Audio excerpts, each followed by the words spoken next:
옥션에 가슴 뛰게 했던 파생 상품을 접한 순간 대박을 생각하였는데 현실은 그렇지 않았습니다. 단방향인 주식에 비해 양방향으로 수익을 담을 수 있다는 것에 매력을 느끼고 시작하였지만 헛된 꿈이란 걸 깨닫기에는 그리 시간이 걸리지 않았습니다. 고민을 하던 중 옵션이란 상품을 알게 되었는데 도박 아닌가? 하는 생각을 했지만 어떤 방식으로 접근하느냐에 따라 도박이 아닌 투자로 바뀐다는 걸 알았습니다. 대박을 노렸다면 이젠 버리세요. 대박은 없습니다. 내 인생의 옵션 시리즈를 끝까지 시청하시고 나면 매달 혹은 매주 나의 수익을 예상하면서 앞으로 편안한 매매를 하시는 트레이더가 되실 겁니다. 이번 영상은 옵션의 개념에 대해 정리해보았습니다. 이해가 가지 않으시면 몇 번이고 반복해서 보시기 바랍니다. 반드시 여러분이 가고자 했던 삶의 길을 여유롭게 걸어가실 겁니다. 이제 옵션 1강을 시작하겠습니다. 옵션을 미래에 일정 시점에 일정한 가격으로 주식, 통화, 상품 등의 기초자산을 매수하거나 매도할 수 있는 권리를 말합니다. 여기서 잠깐 선물, 옵션이 뭐야?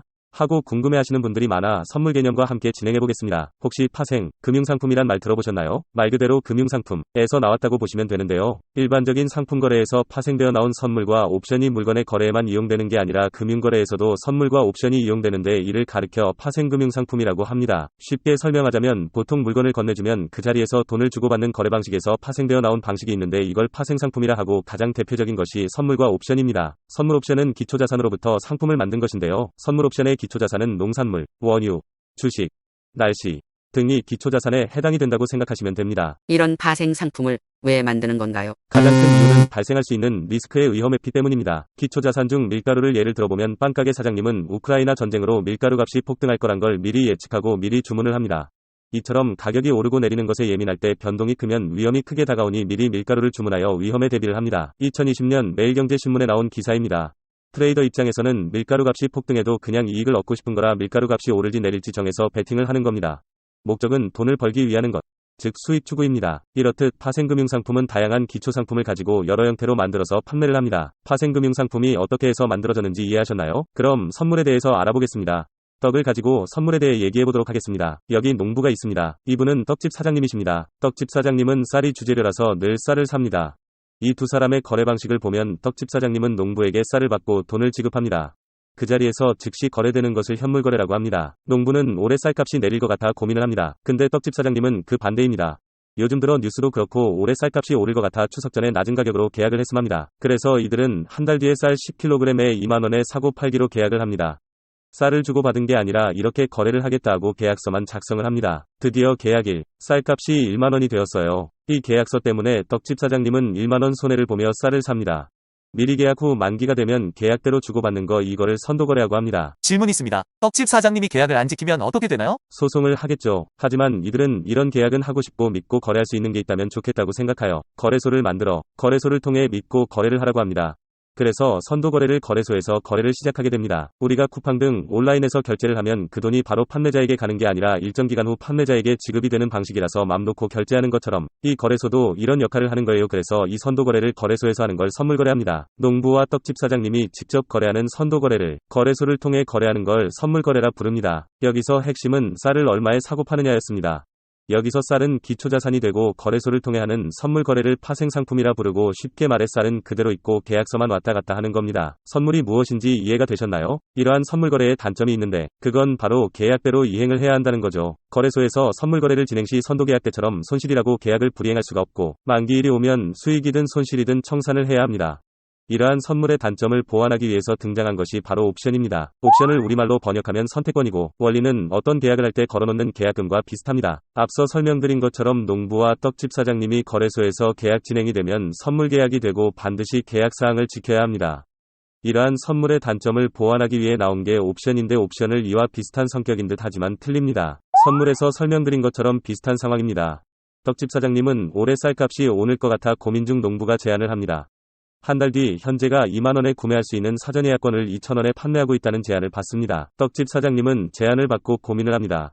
현재 쌀값 2만원을 한 달 뒤에도 2만원에 구매할 수 있는 예약권을 2천원에 구매를 한다면 8천원이 이득이라는 계산이 나옵니다. 그래서 떡집 사장님은 사전 예약권을 2천원에 구매를 합니다. 한 달 뒤 쌀값은 3만원이 되었습니다. 떡집 사장님은 농부에게 사전 예약권을 사용하겠다 합니다.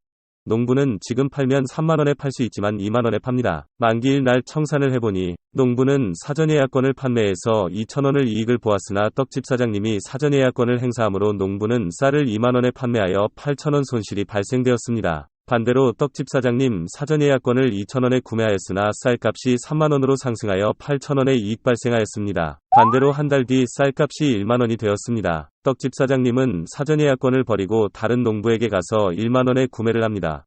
물론 사전 예약권을 2,000에 구매했기 때문에 시가보다 2,000원을 더 지불한 셈이긴 하나 2만원 주고 사는 것 보단 나으니깐 1만원 결제하고 쌀을 삽니다. 이렇게 옵션을 선물과 다르게 사전 예약권을 버릴 수 있습니다. 반대로 판매하는 경우입니다.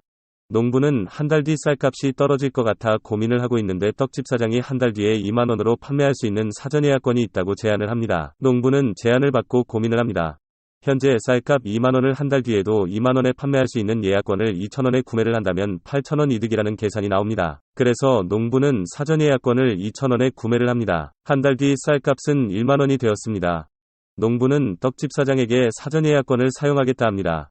떡집 사장님은 사전 예약권을 계약대로 2만원에 삽니다. 만기일 날 청산을 해보니 떡집 사장은 사전 예약권을 판매해서 2,000원을 이익을 보았으나 쌀값이 1만원으로 하락하여 농부가 2만원으로 판매할 수 있는 사전 예약권을 행사하므로 떡집 사장님은 쌀을 2만원에 구매하여 8,000원 손실이 발생되었습니다.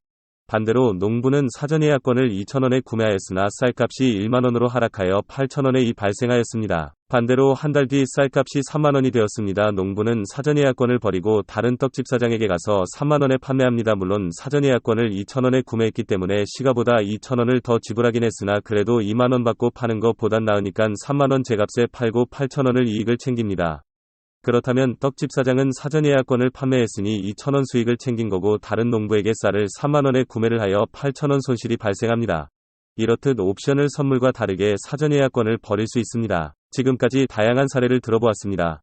보시면 현재 가격 1만원 하는 쌀을 한 달 뒤 2만원에 살 수 있음, 팔 수 있음이라고 되어 있죠. 선물처럼 사야 함 팔아야 함이 아닙니다. 이처럼 현재가 1만원인 쌀을 한 달 뒤 2만원에 살 수도 있고 팔 수도 있는 사전 예약권을 선택하는 것을 옵션이라 말하고, 이 사전 예약권을 선택해서 사용하는 것은 옵션을 행사한다고 말합니다. 빨간 박스를 콜옵션, 파란 박스를 풋옵션이라 말하며 각 박스를 사는 사람이 매수자이고 파는 사람은 매도자입니다. 복잡하다고 생각하실 수도 있을 겁니다.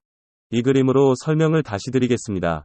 우리는 쌀을 기초자산으로 했기 때문에 쌀을 가지고 설명을 드리면 옵션을 미래의 일정 시점인 한 달 뒤 일정한 가격인 2만원으로 기초자산을 매도하거나 매수할 수 있는 권리를 말하는데, 여기서 오를 것을 예상하는 빨간 박스 사전 예약권을 콜옵션이라 말하고 내릴 것을 예상하는 사전 예약권을 풋옵션이라 말한다. 여기서 각각 박스를 사는 사람을 매수자, 파는 사람을 매도자라고 이해하시면 됩니다. 다시 한번 더 선물과 옵션을 비교하고 1강 마무리하겠습니다. 옵션을 말 그대로 옵션, 사전 예약권을 사놓았다가 필요 의무에 따라 사용 선택권이 있고, 선물은 선택권이 없이 계약대로 진행을 해야 합니다. 이제 옵션의 기본에 대해선 이해되셨죠? 수고하셨습니다. 점이 강해서 만나요.